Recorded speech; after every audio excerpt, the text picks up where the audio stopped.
E nesta sexta-feira, dia 26 de novembro de 2021, o mercado tomou um belo susto na volta do feriado do Dia de Ação de Graças lá nos Estados Unidos.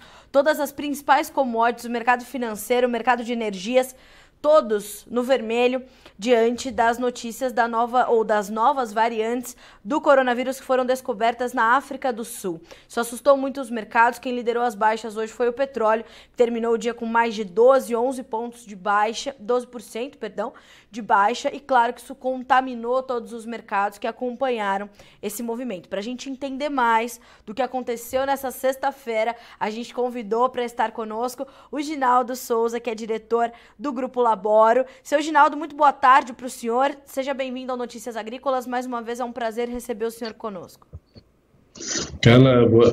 Carlinha, boa tarde, amigos dos Notícias Agrícolas. É um prazer, uma alegria imensa estar aqui com vocês. Eu tô vivo e de pé aqui. Eu cheguei na terça-feira dos Estados Unidos com 7 graus negativos, cheguei em São Paulo com 30 positivo. Nossa. Imagina você, a minha garganta ainda está se ressentindo bastante da diferença de temperatura, mas estou aqui, estou vivo. Vamos lá, Carlinha. Hoje foi um dia realmente muito difícil, foi um dia volátil. De manhã cedo quando vimos as primeiras imagens mostrando o petróleo já com 6% de baixa, nós já calculávamos que o petróleo poderia seguir caindo mais forte ainda diante dessa novas variantes do coronavírus descobertas na África, e começamos a ver alguns países fechando as porteiras, ou seja, criando barreiras alfandegárias e uma série de dificuldades. Já imaginávamos que o cenário seria negativo. O mercado começou a chamar 15 de baixa e nós já imaginávamos e falávamos até para alguns clientes que acreditávamos em baixas de 20 a 25 durante o dia, mas que o mercado deveria recuperar alguma coisa, como de fato aconteceu. Especialmente no milho, foi uma surpresa, depois de 13, 14 de baixa, fechou em alta de 6,5, 7, e o trigo 26,5 de baixa. Se você olhar a última cotação o último play, vamos dizer, na tela do trigo foi apenas 6,5, na realidade ele fechou com 12, 13 para fazer o ajuste. Então foi um dia volátil, um dia muito pesado. Os mercados financeiros, as bolsas, as ações, enfim, foi um dia realmente de tumulto. Mas o mercado fechou mais cedo, 15 horas e 5 minutos. Eu não sei se ele tivesse ficado até o fechamento normal, como teria reagido, ou como vai reagir no próximo domingo à noite, para a próxima segunda-feira. Mas o mercado sofreu, os players naturalmente venderam, liquidaram, depois compraram, e toda essa parafernália aí foi em função de uma única coisa: medo da Covid no mundo inteiro, e os países tomando providências, fechando barreiras, criando dificuldades para os seus cidadãos. Seu Ginaldo, a gente está falando de 30 novas variantes, né, que foram descobertas na África do Sul, com rápida mutação e alto grau de transmissão. Isso tudo é uma preocupação muito forte para a demanda de produtos importantes, como o próprio petróleo, por exemplo. A gente já viu alguns países, entre eles o Brasil, proibindo a chegada, né, e a saída de voos para a África do Sul, por exemplo. Então a gente já começa a ter esses temores em relação à demanda de alguns setores e, naturalmente, a preocupação com a retomada da economia mundialmente falando? Com certeza, cara. Imagina você que os americanos hoje voltaram a utilizar petróleo, etanol, biodiesel, tudo dentro da normalidade. Se começar a onda novamente nos Estados Unidos ou na Europa, e eles tiverem que fechar tudo isso, e no próprio Brasil tiver que fechar, você imagina a redução de demanda por petróleo que você tem, a redução também de alimentos que você vai ter para vamos dizer, a manutenção dos animais, daquilo que nós utilizamos, que outros utilizam, como porcos, suínos, caprinos e ovinos e assim por diante. Então, o medo é horrível de voltarmos a ter uma situação, principalmente a Europa, que a vacinação está um pouco acima do Brasil, mas eles foram muito primeiro do que o Brasil em relação no início, né? Então, tudo isso cria uma dificuldade terrível. Imagina você, um país como os Estados Unidos, voltar a fechar tudo. Fecha tudo, fica em casa, não gasta, não sai, isso, aquilo. A economia vai para o buraco e o PIB cai violentamente, o consumo diminui, tudo isso aí pesa. Então, o medo gerou realmente um clima vamos dizer assim, de terrorismo, né? Sim. Então, é essa situação. Eu fico imaginando que voos, navios, um monte de coisa, transportes, logística, tudo isso pode ser afetado se voltar a ser naturalmente um problema mais sério.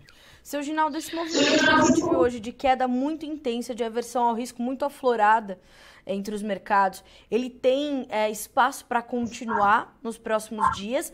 Ou que a gente viu hoje foi realmente um pico bastante agressivo desse momento e o pior já passou, né? O que a gente deve esperar aí para a próxima semana na sua análise? Eu tive conversando com dois players aí nos Estados Unidos agora há pouco, antes do fechamento, e ele me dizia, vamos ver domingo à noite o que é que vai acontecer se o petróleo continuar caindo. E continuou, o petróleo continuou caindo. A hora estava em torno de 9%, o petróleo veio para 11%, 12%, se eu não me engano, de baixa. Então, nós não sabemos exatamente se hoje vimos o fim do negócio. Uma coisa eu sei, eu não recomendo vender, por exemplo, principalmente soja, milho, trigo, nesse nível de preço de Chicago, me refiro a Chicago. Eu não recomendo vender porque, para mim, existem dois fatores importantíssimos. Um é a demanda, se o mercado voltar na segunda-feira, não ter mais uma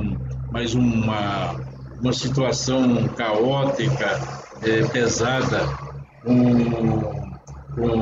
com os mercados financeiros, a soja volta a se recuperar. O milho também, mas eu me refiro mais ao trigo.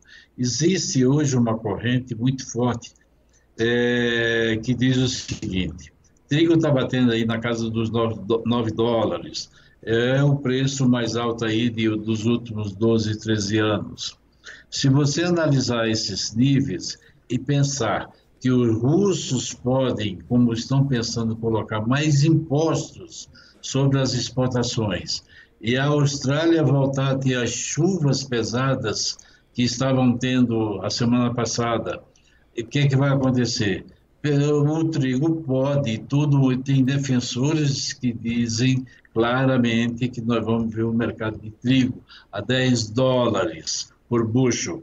Se você vê trigo a $10 por bushel, automaticamente a soja vai ter um grande suporte, o milho vai subir, a soja tem um grande suporte e não vai baixar dos níveis, e não deveria baixar dos níveis que estaria aí com a situação vigente. Agora, nós sabemos que isso estamos falando a curtíssimo prazo. A mais longo prazo, a médio prazo, a situação é outra. As safras se definindo, evidentemente na América do Sul, nós tendo a safra que nós imaginamos com safra cheia, e devido ao tempo, já que o Laninha especificamente não deveria ter uma importância tão fundamental para quebrar, vamos dizer, as safras, aí você vai ver preços naturalmente mais baixos. Seu Ginaldo, a gente hoje olhou muito para essas questões todas, né? E o senhor traz essa questão do trigo, que veio também durante a semana trazendo sinalizações importantes, né? A gente tem nesse momento uma oferta mais escassa de trigo, preços, como o senhor falou, batendo ali na casa dos $9 por bushel, e há uma demanda clara por esse produto, assim como os produtos do complexo soja. Essa também é uma tendência que deve seguir, apesar desses temores todos aí com a demanda global e a recuperação da economia do mundo, porque a gente está falando de comida, seu Ginaldo. Isso. A questão do trigo é uma questão mais grave, Carlinha. Nós temos aí estoques globais muito baixos e os países estão tomando providências para não deixar o trigo sair da mão deles. No caso da Rússia, todas aquelas partes do leste europeu. Então, veja bem que o trigo pode dar uma sustentação ao mercado. Mas isto é uma coisa temporária. Nós estamos falando aí talvez de 2 meses, 3 meses no máximo.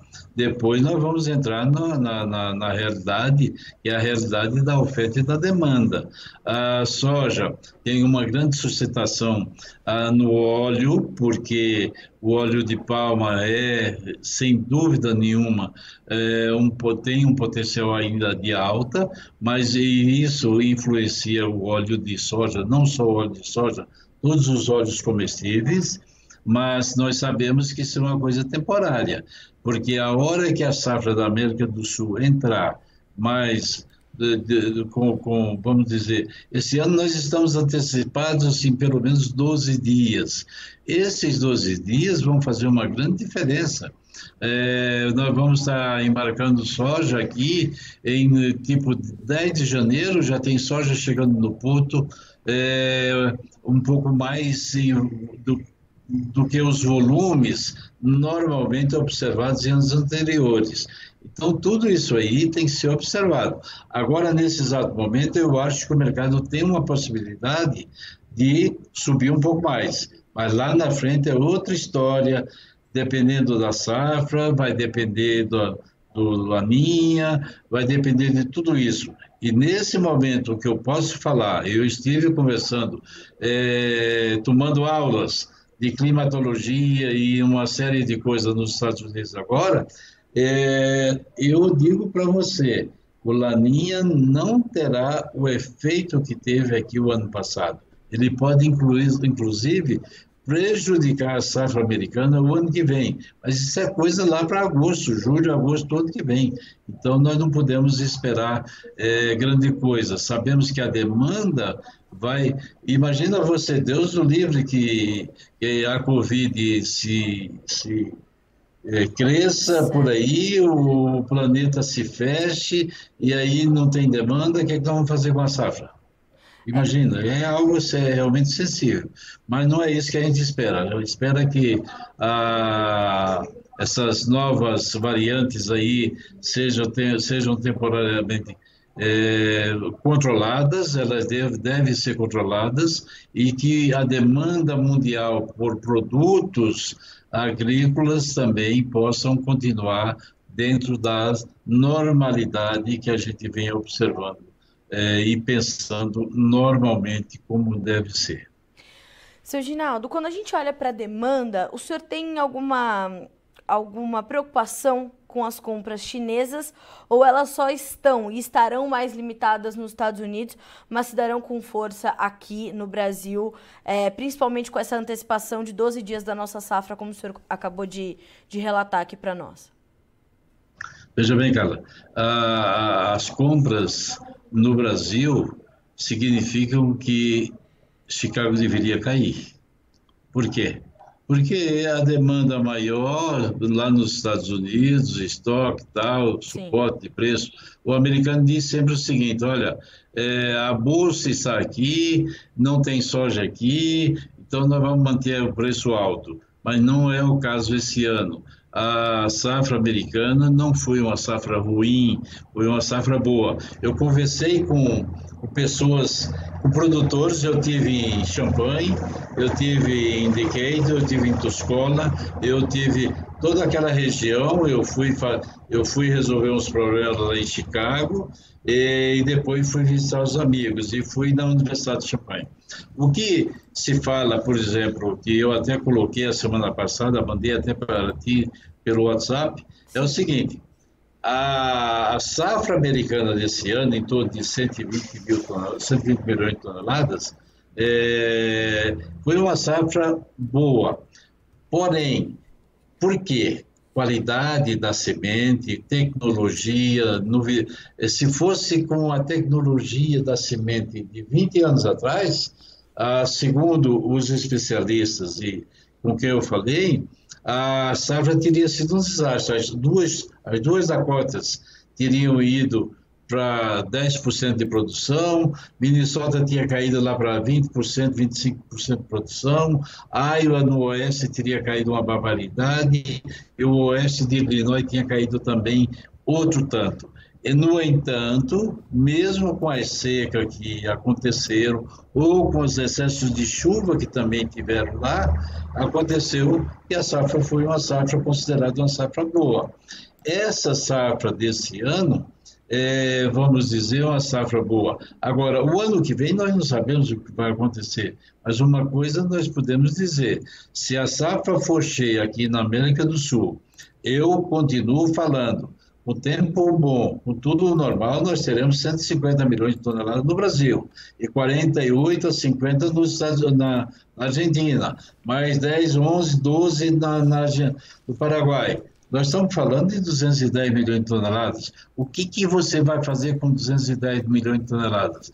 A China vai levar, vamos dizer, 105, dos quais 35 vão dos Estados Unidos. O resto vai daqui. Aí você exporta quanto? Vai ter que exportar aí quase 95 milhões de toneladas aqui no Brasil, para poder, naturalmente, enxugar um pouco os estoques. E aí a demanda mundial vai ficar super afetada, né? Ou seja, a China vai estar comprando no Brasil, não vai comprar nos Estados Unidos, vai derrubar os preços, a China não está vindo no mercado. Houve um blá blá blá na segunda-feira, na outra segunda-feira, entre o Biden e o Xi Jinping iam conversar também sobre a questão dos dois acordos comerciais, que seria o número 1, que vence agora em janeiro, e o número 2, que vence mais lá na frente, que não foram cumpridos, e ambos falaram que não iam falar sobre isso. E realmente se falaram, ficou em segredo absoluto, porque ninguém tocou mais no assunto, Carla. Então, sim, da China nós não podemos esperar mais grande coisa. A China vai voltar a comprar soja, sim, mas aqui no Brasil, aqui na América do Sul. Nos Estados Unidos, eu creio que eles só voltarão a comprar lá no final da safra, ou seja, agosto, setembro, por aí. Seu Ginaldo, diante de todos esses fatores, né, o senhor, antes da gente começar aqui a nossa conversa ao vivo, o senhor falou: Carlinha, a gente tem bastante coisa para falar. E, de fato, seu Ginaldo, de tudo isso que a gente tem na mesa, e daquilo que ainda, né, as cartas que ainda podem ser colocadas nessa mesa, como é que fica tudo isso para o produtor brasileiro? Em contrapartida desse movimento extremamente volátil de Chicago, né, que não é de hoje que está acontecendo, e todos esses fundamentos que a gente acabou de conversar aqui, a gente tem um dólar ainda bastante volátil também, mas também bastante elevado, né, acomodado nessa volatilidade num patamar elevado, e prêmios que ainda estão positivos para a nossa soja. Como tudo isso se traduz para o produtor brasileiro? Acho que o produtor brasileiro, até agora, vamos dizer, sempre soube o que fez muito bem, ele tem feito algo excepcional. O agronegócio no Brasil é algo fora de série, é respeitado no mundo inteiro, mas eu quero dizer uma coisa: ele vendeu muito pouco. Se nós tivermos uma super safra, eles vão ter problema de armazenagem, vão ter problemas logísticos, vão derrubar os prêmios, os preços vão cair, Chicago cai, prêmio cai simultaneamente, e aí, para o produtor brasileiro, ele vai ter que sair correndo atrás de compradores. Isso não é bom, eu não recomendo. Eu recomendo que o produtor vá vendendo, dê oportunidade, vai vendendo um pouco. Soja a 12,80, 12,70 mais o prêmio dá acima de 13. Quando você faz as contas disso, você vai encontrar soja com esse câmbio de 5,60, soja na faixa de 170, 170 e pouco no ponto. Então tem que vender, tem que fazer, tem que sair, porque não pode esperar lá, né, em fevereiro, março, quando a colheita estiver em full time e as coisas estiverem acontecendo, e aí o espaço, logística, vende soja a preço, eu tenho que me livrar da soja. É mais ou menos isso que o produtor americano faz. Ele disse, quer se livrar da soja para botar o milho, porque ele é milheiro, mas não é o caso daqui. Vai faltar espaço e aí eu diria que o prêmio cai, Chicago cai e os preços naturalmente caem. O dólar, na minha opinião, não vai cair. Na minha opinião, o dólar, aí, eu disse há 15 dias atrás, o dólar tem um suporte muito grande a 5,30 e o dólar pode voltar para os níveis de 6. Então, nós temos que respeitar esse detalhe também da economia brasileira e dos problemas políticos que nós vamos enfrentar no próximo ano, com um ano de eleições, um ano de muita volatilidade, muita fofoca, muita coisa, então dá segurança, dá sustentabilidade ao dólar. Mas aqui eu digo, fora do dólar, Chicago e prêmio, para mim, são baixistas. Então, eu não ficaria segurando soja, esperando que a soja vá subir, porque vai faltar soja. Pelo contrário, na minha opinião, vai sobrar soja. Bom, Sr. Ginaldo, já entendi que a gente tem muita coisa para acompanhar na semana que vem também, e o senhor certamente estará conosco mais uma vez. Eu lhe agradeço muito pela companhia nessa sexta-feira, adorei terminar a semana com o senhor por aqui, com a experiência das suas análises, que sempre vêm acompanhadas de muita gentileza e orientações muito preciosas para o nosso produtor. Então, eu lhe agradeço muito pela companhia, viu, Sr. Ginaldo? Carla, um grande abraço. Eu que agradeço a tua companhia, a companhia dos amigos, dos ouvintes, e digo para vocês de coração: é preciso entender um pouquinho, mas não é preciso ser mágico. Nesse momento, o mercado é um pouquinho para cima, depois ele é para baixo, e nós temos que segurar o barco, não deixar o barco afundar.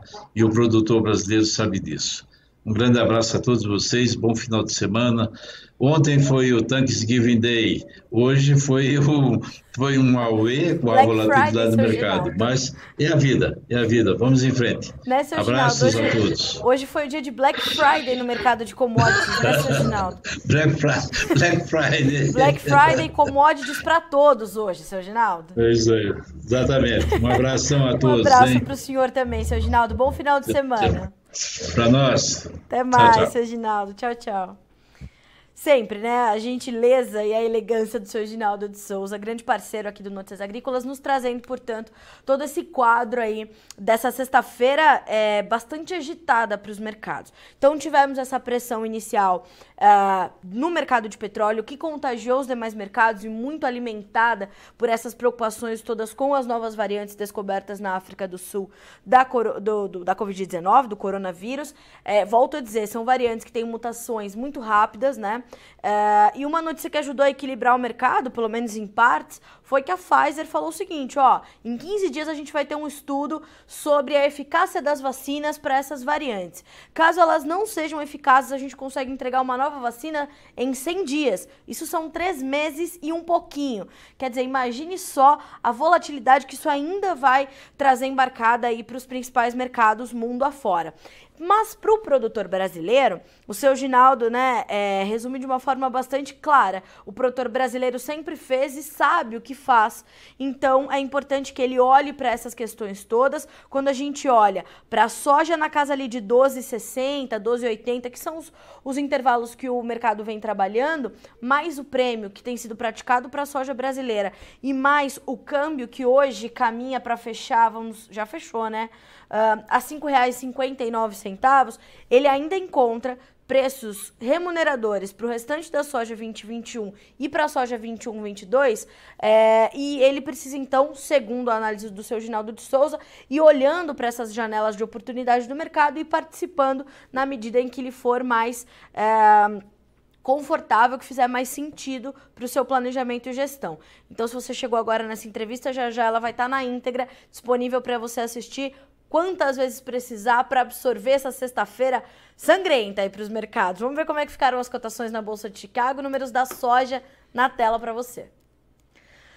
Como eu falei, né? Black Friday no mercado de commodities. O janeiro fechou com 12 dólares e 52 centos por bushel, perdendo 13 pontos mais 75. O março, 12,63, 14 pontos mais 25 de queda. O maio, 12,72, 14 pontos de baixa. O julho, 12 dólares e 78, 13 pontos e meio de queda. Se a gente olha, é uma baixa bastante agressiva, mas ao longo do dia, o mercado da soja chegou a perder mais de 20 pontos, 25 pontos, e foi devolvendo, portanto, essas baixas, foi recuperando parte do mercado, e como disse o seu Ginaldo, parte disso veio do trigo. Vamos ver como é que ficaram os números do milho, já já a gente vê os do trigo. Olha só, o milho ainda teve fôlego para fechar em campo positivo, senhoras e senhores. O dezembro, 5 dólares e 86, subindo 7 pontos. O março, 5 dólares e 91, 6 pontos mais 25 de ganho. O maio, 5,95, 5 pontos e meio de alta. Mesmo ganho para o julho, que fechou com 5 dólares e 96. Agora sim, os números do trigo, para a gente concluir. Perdas de 9,25 a 11,25 nos contratos mais negociados. Ainda assim, a gente está falando de um dezembro com 8 dólares e 25, o março 8 dólares e 40, o maio 8,46, o julho 8 dólares e 34.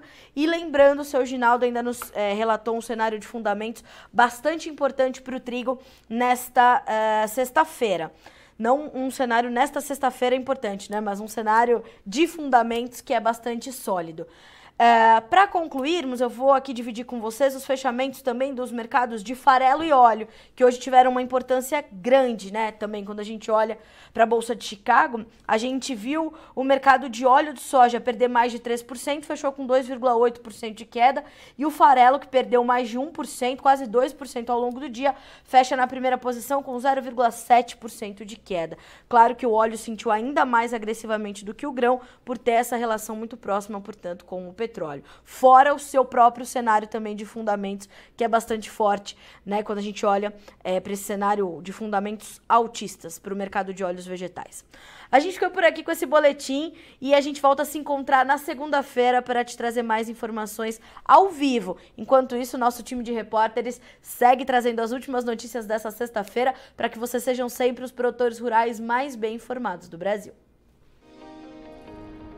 Se inscreva em nossas mídias sociais, no Facebook Notícias Agrícolas, no Instagram @Notícias Agrícolas e no nosso Twitter @Notiagre. E para não perder nenhum vídeo, não se esqueça de nos acompanhar no YouTube e na Twitch, Notícias Agrícolas Oficial.